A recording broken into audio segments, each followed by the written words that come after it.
Hello and I welcome you all on keystone classes. तो आप thumbnail देख के जैसे कि समझ पाए होंगे कि हम यहाँ पे जीएस के क्वेश्चंस को कवर करने की कोशिश करेंगे। तो हम 20 का क्वेश्चंस का जो एक सेक्शन होता है हमारा डीएसएसबी में, हम उसके थ्रू कोशिश करेंगे कि मैक्सिमम क्वेश्चंस हम कवर कर पाए जो भी उस क्वेश्चन के अराउंड आते हैं। जैसे कि एक क्वेश्चन में एक ही क्वेश्चन नहीं छुपा होता, बहुत सारे उसके क्वेश्चंस होते हैं जो प्रीवियस ईयर में आए होते हैं या फिर उनके आने की संभावना होती है। तो हम उन्हीं क्वेश्चंस को डील करेंगे, एक क्वेश्चन के साथ ही उसके अराउंड के जितने भी क्वेश्चंस हैं हम उनको डील करने की कोशिश करेंगे कि यहाँ से हम मैक्सिमम आउटपुट ले पाए।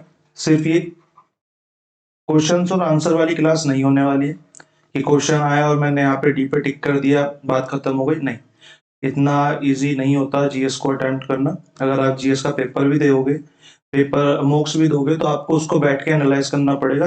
हम यहाँ पे वही एनालिसिस करेंगे कि एक क्वेश्चन के अराउंड किस किस तरह के क्वेश्चंस फ्यूचर में बन सकते हैं या पास्ट में बने हैं। तो हम उसी के बारे में डील करेंगे। एक क्वेश्चन पे पूरी थीसिस करते हैं और आज का लेक्चर स्टार्ट करते हैं। तो हमने पेपर भी जीएसए का ही लिया है, पेपर भी ये हमारा जीएसए का ही है जो हमने पहला पेपर लिया है। ये 2 तारीख की सेकेंड शिफ्ट है। हाँ, दो दो चार को जो हुआ था, 2/4/2022 को सेकेंड शिफ्ट ही है। ठीक है, वही हमने लिए। तो पहला क्वेश्चन देख लेते हैं। पहला क्वेश्चन इंग्लिश में है, बाकी क्वेश्चन हिंदी में है। पीडीएफ आपको दोनों पेपरों की मिल जाएगी। जिनके चैनल से मैंने ये लिए आप उन्हीं के चैनल पे जाके देख सकते हो। पीडीएफ आपको दोनों सब उसकी लैंग्वेज में मिल जाएगी। बाकी क्वेश्चंस को एनालाइज करते हैं। यहाँ पे क्वेश्चन नंबर 1 को जो है बच्चा था उसी ने अपना इंग्लिश में कन्वर्ट करके करा हुआ है, तो हम उसको इंग्लिश में पढ़ लेते हैं। When water converts from a liquid into gas, जब पानी जो है गैस की लिक्विड की अवस्था से गैस की अवस्था में ट्रांसफॉर्म होता है, a quantity of heat energy known as is required to break the hydrogen bonds। जो हाइड्रोजन के बॉन्ड्स होते हैं उनको तोड़ने के लिए एक एनर्जी चाहिए होती है रिक्वायर्ड। उस एनर्जी का नाम पूछा उसने। इस एनर्जी का नाम होता है हीट ऑफ वेपोराइजेशन। ठीक है, हीट ऑफ वेपोराइजेशन क्या होती है कि वो आपको जब पानी उबालते हो और वो भाप बनना स्टार्ट होता है, जब वो भाप बनता है उससे ठीक पहले जो एनर्जी चाहिए वही हमारी हीट ऑफ वेपोराइजेशन है। यानी कि 1 ग्राम अगर पानी है, 1 ग्राम पे इसे पर ग्राम पे तोला जाता है। 1 ग्राम पानी को हाइड्रोजन एटम्स में तोड़ने के लिए जो एनर्जी चाहिए होती है वो हीट ऑफ वेपोराइजेशन है। ठीक है, तो 100 डिग्री सेल्सियस पे ही हमारा जो पानी है वो बॉईल होता है और इसी पे हमारा 100 डिग्री सेल्सियस पे ही वो वेपर बनता है। वेपर कब बनता है? जब उसे 540 कैलोरी पर ग्राम ऊर्जा मिल जाती है, तब वो जाके यहाँ पे वेपर बन जाता है। ठीक है, ये हमारा पहला क्वेश्चन। इससे रिलेटेड ये क्वेश्चन भी आ सकता है और कितने पे वेपराइजेशन होता है ये भी आ सकता है, और वेपराइजेशन की यूनिट कितने उस पे काम करती है, वो 1 ग्राम पे काम करती है। तीनों क्वेश्चन यहाँ से और बन सकते हैं। ठीक है, अगले क्वेश्चन की तरफ को बढ़ते हैं। अगला क्वेश्चन हमारा क्या कह रहा है? तो अब यहाँ पे हमारा आरबीसी का क्वेश्चन आ गया। सेकेंड क्वेश्चन जो है वो हमारा आरबीसी से रिलेटेड है। तो हम यहाँ पे आरबीसी से के अराउंड जितने भी क्वेश्चंस होते हैं, मानव की लाल रक्त कोशिकाओं को आरबीसी कहता है, रेड ब्लड सेल्स। तो जो इंग्लिश मीडियम वाले हैं उनके लिए तो आरबीसी के बारे में हम यहाँ पे जितना हो सकेगा उतना यहाँ पे कवर करने की कोशिश करेंगे। जैसे कि मानव लाल रक्त कोशिकाएं लगभग कितनी बड़ी होती हैं? इनका व्यास होता है 7 माइक्रोन। ठीक है, अगर मैं आरबीसी की और बात करूं तो ये हमारे ब्लड का लगभग 40% बनाती है। ब्लड का 40% आरबीसी ही होती है हमारी। ठीक है, बाकी दूसरी क्या होती है? व्हाइट ब्लड सेल्स यानी कि डब्ल्यूबीसी, श्वेत रक्त कणिकाएं या कोशिकाएं, और ये होती हैं। तो अभी हम सिर्फ आरबीसी के बारे में बात कर लेते हैं। आरबीसी के बारे में अगर मैं और बात करूं तो मेरा जो आरबीसी है उसी के अंदर हमारा हीमोग्लोबिन होता है। हीमोग्लोबिन क्या करता है? हीमोग्लोबिन, ठीक है, हीमोग्लोबिन क्या करता है? हमारा ऑक्सीजन के संचार में सहायक होता है। ऑक्सीजन यानी कि O2 के संचार में सहायक होता है। जो हम सांस लेते हैं वो हीमोग्लोबिन की सहायता से हमारे मस्तिष्क तक पहुंचती है और नीचे टो तक पहुंचती है। मतलब सारा जो संचार है वो हमारा हीमोग्लोबिन के थ्रू ही होता है। और हीमोग्लोबिन पाया किसमें जाता है? वो आरबीसी में ही पाया जाता है, रेड ब्लड सेल्स में पाया जाता है। अगर मैं एज ऑफ आरबीसी की बात करूं एज ऑफ आरबीसी, तो ये हमारी होती है 120 डेज। ठीक है, 120 डेज हमारी एज ऑफ आरबीसी होती है। और अगर मैं और आगे बात करूं, आरबीसी बन गई, आरबीसी कहाँ बनेगी? आरबीसी का निर्माण होता है हमारा बोन मैरो में, यानी कि आपका बोन मैरो को हिंदी में कहते हैं अस्थि मज्जा।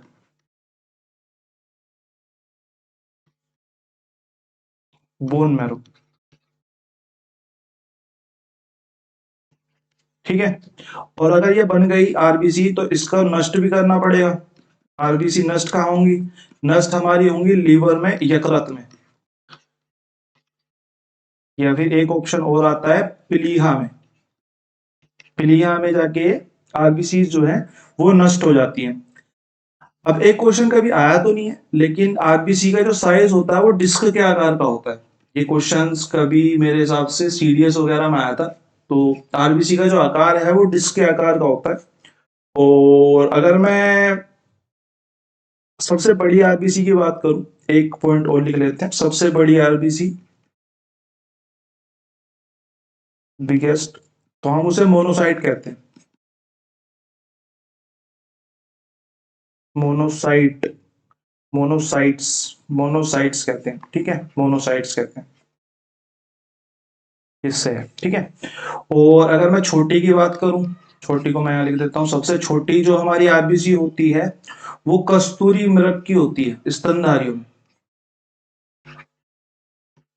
ठीक है, स्तनधारियों में सबसे छोटी कोशिका जो होती है वो कस्तूरी मृग की होती है। सबसे बड़े मैमल की होती है हाथी की। सबसे बड़ा मैमल तो एक्चुअल में व्हेल है, लेकिन जो पृथ्वी पर चलते हैं उनमें से हाथी की है। ठीक है, ये आपके सारे क्वेश्चन जो आरबीसी से रिलेटेड थे। डब्ल्यूबीसी का भी आएगा तो मैं डब्ल्यूबीसी के भी सारे क्वेश्चन यहाँ पे इंक्लूड कर दूंगा। ठीक है, तो क्वेश्चन नंबर 3 की तरफ को चलते हैं सीधा। हम 3 से क्या इन्फॉर्मेशन ले सकते हैं? एक प्रकाश वर्ष के संबंध में निम्नलिखित में से कौन सा कथन सही है? एक प्रकाश वर्ष क्या होता है? एक प्रकाश वर्ष को हम पारसेक कहते हैं। ठीक है, 1 पारसेक। ठीक है, प्रकाश वर्ष को हम, प्रकाश वर्ष की यूनिट जो है वो पारसेक है। ठीक है, यूनिट कह सकते हैं हम इसे। ठीक है, प्रकाश वर्ष की यूनिट जो है वो हमारी पारसेक है। पारसेक क्या है? जब हम अपना आउटर स्पेस में ट्रेवल करते हैं तो हमारा जो स्पेस है ना वो बहुत ज्यादा हो जाता है। किलोमीटर्स में, ट्रिलियंस में चला जाएगा, ट्रिलियंस के भी ट्रिलियंस में चला जाएगा। तो यहाँ पे हम क्या करते हैं, एक पिंड से लेके दूसरे पिंड तक, यानी कि एक एस्ट्रोनॉमिकल बॉडी से लेके दूसरी एस्ट्रोनॉमिकल बॉडी तक डिस्टेंस नापने के लिए यहाँ पे पारसेक यूनिट का काम करते हैं। पारसेक यूनिट को लेते हैं, प्रकाश वर्ष को प्रकाश वर्ष से काउंट करते हैं कि एक सेकंड में प्रकाश कितना ट्रेवल कर सकता है। ठीक है, जितना ट्रेवल कर सकता है उतनी ही पारसेक की वो होती है, क्या बोलते हैं उसे, दूरी होती है। ठीक है, तो पारसेक की अंतरिक्ष में ट्रेवल, ठीक है। और इसके बारे में और क्या और क्या, और इस पे एक क्वेश्चन आता है कि जो लाइट है यानी कि प्रकाश है वो पृथ्वी पे आने में कितना टाइम लेता है? ये बहुत फेमस क्वेश्चन है, आता ही रहता है। पृथ्वी पर पहुंचने में कितना टाइम लेता है? ये हमारा लेता है लगभग लगभग 8 मिनट, 8 मिनट 20 सेकेंड। ठीक है, अब इसको हम चेंज करें अगर पूरी सेकेंड्स में, तो सेकेंड्स में भी आता है 8×48, 500 सेकेंड। ठीक है, 8 मिनट 20 सेकेंड, यानी कि 500 सेकेंड्स में जो हमारा लाइट है वो सूरज से निकल के हमारी पृथ्वी तक आ जाती है। और क्या सोच सकते हैं?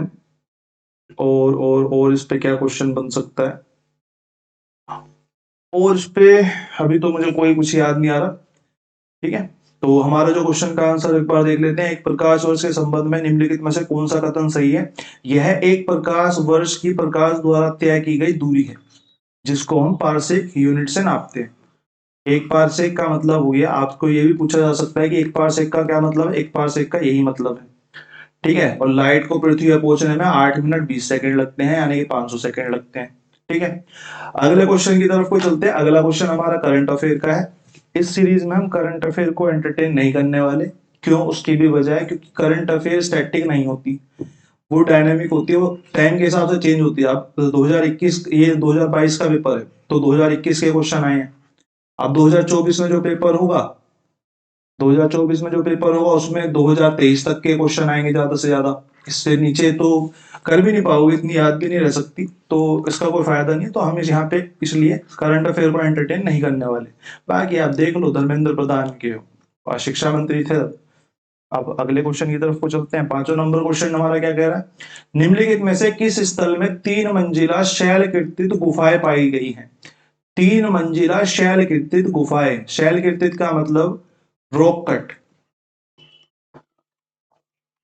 रॉक कट केव्स का है। अजंता में भी है, एलोरा में भी है, अजंता में भी है, एलोरा में भी है। लेकिन इसने बोला 3 मंजिल की है होनी चाहिए। 3 मंजिल की हमारी जो रॉक कट है वो एलोरा में पाई जाती है। ठीक है, इसके बारे में हमें एलोरा के बारे में और क्या पता होना चाहिए? एलोरा और अजंता को दोनों को ही यूनेस्को ने वर्ल्ड हेरिटेज साइट का जो दर्जा दिया था वो किस साल में दिया था? ये क्वेश्चन रिपीटेड है, बहुत बार आता है, 1983 में। ठीक है, और इसमें जो केव्स हैं एलोरा में जो केव्स हैं वो 100+ हैं। ठीक है, 100+ केव्स में से अगर बाइफरकेशन पूछा जाता है तो 3 तरह की केव है। इसमें 17 तो ब्राह्मण केव है, या हिंदू केव कह लो। 17 जो है वो हिंदू केव है, और कहीं कहीं ब्राह्मण भी लिखा आता है। तो 12 केव जो है वो बुद्धिस्ट है, और बची हुई कुछ केव्स जो हैं वो 5 जो है वो जैन केव है। ये जो मेन मेन केव हैं ये वो हैं। ठीक है, 5 जो है वो जैन केव हैं। अगर 17 केव की बात करो तो ये 13 से लेके 39 तक है। केव नंबर 13 से लेके 39 तक जो है वो हिंदू केव्स हैं। उसके बाद जो बुद्धिस्ट केव है वो 1 से लेके 12 तक है। ये क्वेश्चन डीएसएसबी में आ चुका है, ये वाला। ठीक है, 5 केव्स जो जैन की हैं वो 30 से लेके 34 तक है। ठीक है, 5 जो केव्स हैं ये 30 से लेके 34 तक की है। अब जो एलोरा की केव्स थी वो बनवाई किसके समय में गई थी? निर्माण जो हुआ था वो हुआ था सातवाहन वंश के समय में। सातवाहन वंश के समय में। ठीक है, और इनका ये बनी हुई कहाँ पे, निर्मित कहाँ पे हुई है? निर्मित हुई है हमारी महाराष्ट्र में। सबको पता है क्वेश्चन तो, ये तो वर्ल्ड फेमस क्वेश्चन है। ठीक है, महाराष्ट्र में औरंगाबाद के पास में। पहले जो है वो महाराष्ट्र पूछता था, अब वो औरंगाबाद भी पूछने लग गया है। ठीक है, तो औरंगाबाद। और अगर मैं और बात करूं तो अजंता की बात भी कर ही लेते हैं, यहाँ पे थोड़ी सी अजंता की बात कर लेते हैं, ज्यादा नहीं। तो अजंता की अगर मैं बात करूं, अजंता जो केव्स हैं वो भी हमारी महाराष्ट्र में ही है, औरंगाबाद में। महाराष्ट्र के औरंगाबाद में, महाराष्ट्र के औरंगाबाद में ही है। और पश्चिमी घाट के पास में, ये क्वेश्चन भी आया था, पश्चिमी घाट से लगती हुई है। पश्चिमी, ये एक्चुअल में रोकट है ना, तो पहाड़ों को ही काट के बनाई गई है, तो कहीं ना कहीं पहाड़ भी होंगे। पश्चिमी घाट का मतलब घाट नहीं है, पश्चिमी घाट का मतलब है एक, जो पहाड़ों की एक लाइन है ऐसे, जिसने घाट सा बना दिया है कि दूसरी तरफ दूसरी, दूसरी तरफ दूसरी। ठीक है, यहाँ पे टोटल 29 जो है वो बौद्ध केव्स हैं। ये क्वेश्चन भी आया हुआ है। एलोरा में कितनी है? एलोरा में 5 है, और एलोरा में 12 है, और अजंता में हमारी टोटल 29 केव्स है।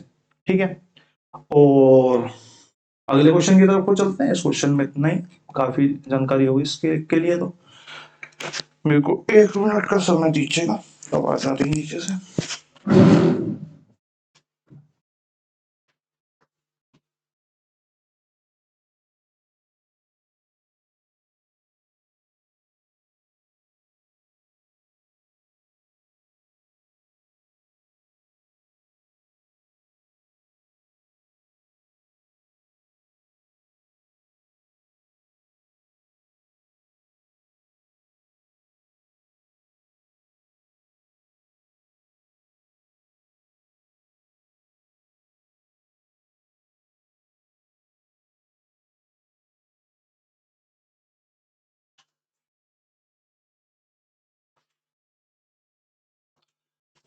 तो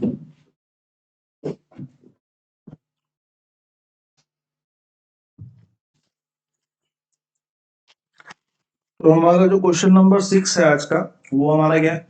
भारतीय शास्त्रीय संगीत का जश्न मनाने के लिए भारत के किस राज्य में सप्तक संगीत समारोह आयोजित किया जाता है?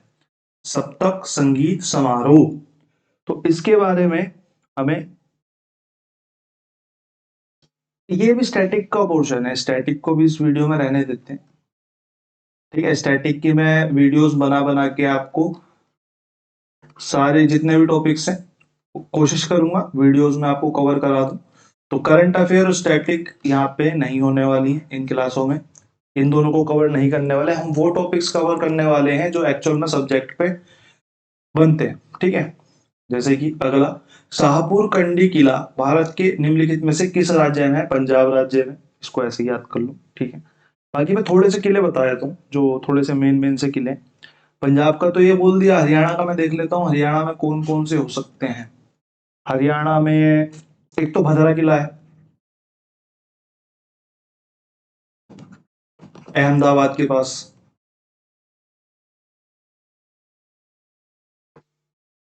अहमदाबाद के पास, ठीक है। और राजस्थान में कौन सा? सूरत और रोहा किला है।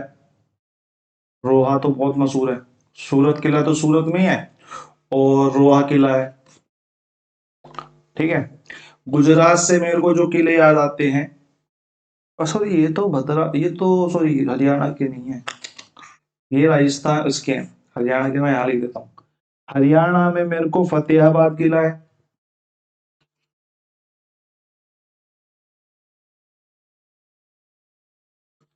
हरियाणा में मेरा फतेहाबाद किला है, जो तुगलक ने बनाया था। और फरुखनगर किला है, असीमगढ़ किला है, फरुखनगर किला है, असीमगढ़ किला है। ठीक है, और राजस्थान बचा, राजस्थान तो वैसे ही किलों का शहर है, वहां तो बहुत सारे किले हैं। तो वहां तो बहुत मेन मेन किले हैं, जैसे चित्तौड़गढ़ का किला हो गया, चित्तौड़गढ़ किला हो गया, और आपका रणथंबोर किला हो गया। बहुत हिस्टोरिक किले हैं यहाँ तो। ठीक है, रणथंबोर हो गया, और आमेर का किला हो गया, आमेर किला जो जयपुर में है। ठीक है, कि जयपुर आया भी था तो मेरे को इसलिए याद है। ठीक है, तो हमारे ये किले हो गए अलग अलग शहरों में। अगले क्वेश्चन की तरफ को चलते हैं, क्वेश्चन नंबर 8। क्वेश्चन नंबर 8 हमारा है, मेंटल की परपटी और ऊपरी भाग को क्या कहते हैं? मेंटल की परपटी यानी कि जो लास्ट लेयर है हमारी पृथ्वी की, जो हमारी पृथ्वी की लास्ट लेयर है, मेंटल की परपटी ये वाली। ठीक है, और प्लस में जो उसके ऊपर स्ट्रक्चर्स है, पानी है ये, यहाँ पे पहाड़ बने हुए हैं ये, इस लेयर को क्या कहते हैं? इस लेयर को स्थल मंडल कहते हैं। क्यों कहते हैं? क्योंकि यही स्थल है जहां पे सारी चीजें हैं, पानी हुआ, वाटर हुआ, आपका पहाड़ हुए, आपके जंगल हुए, पहाड़ हुए, जंगल हुए, आपका नदियां हुई, समुंदर हुआ,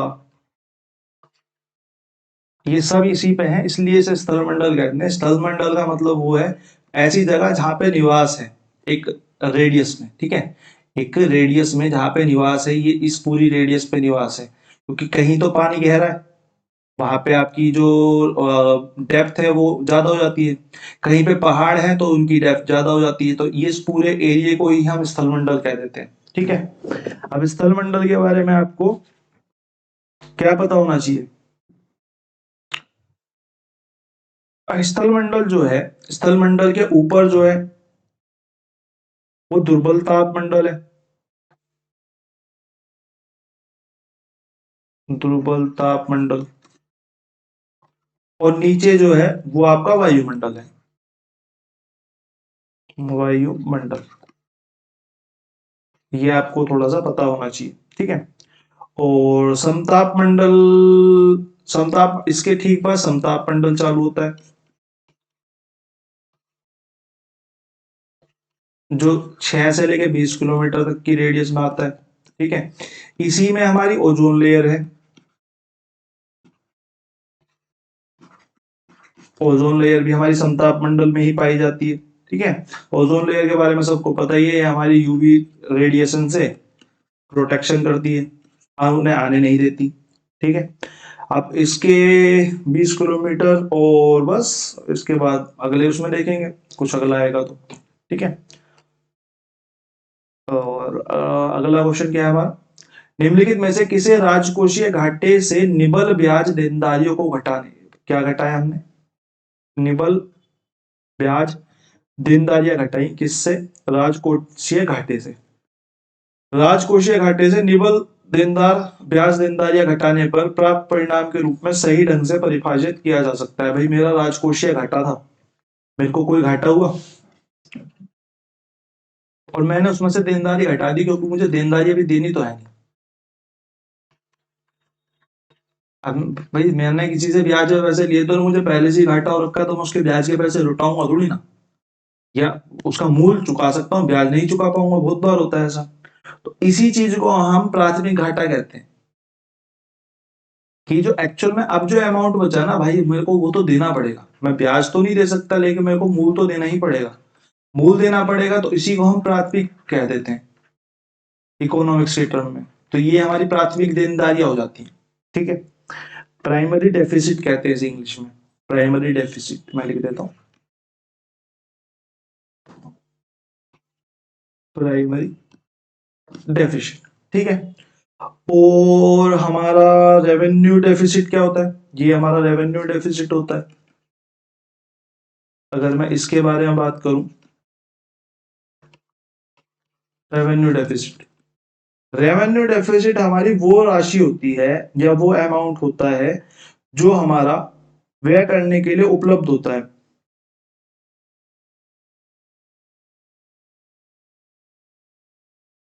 व्यय करने के लिए मतलब ऐसे इसे ऐसा समझ लो कि हमने 100 रुपए राजस्व में बोले थे, लेकिन 115 खर्च हो गए, ठीक है। उपलब्ध तो थे मेरे पास 115, लेकिन मैंने बोले तो 100 ही थे, तो ये जो 15 है वो मेरा रेवेन्यू का डेफिसिट हो गया, राजस्व में घाटा हो गया, जो एक्चुअल में मेरे को 15 बचा लेने चाहिए थे, लेकिन मैंने वो गवा दिए, ठीक है। और इसके आगे और चीजें पता करने की हमें कोई ज्यादा खास जरूरत है नहीं, ये हमारा करंट अफेयर्स का क्वेश्चन है, इसको हम डील नहीं करने वाले, स्टैटिक को हम डील नहीं करने वाले। तो आज की क्लास हम यहीं तक रखते हैं, 10 क्वेश्चंस में आप एक बार अपना रिस्पॉन्स बता देना कैसा रहा, अगर अच्छा लगेगा तो हम इसे आगे कंटिन्यू करेंगे, बाकी एक बार कमेंट सेक्शन में आप बता देना। Thank you.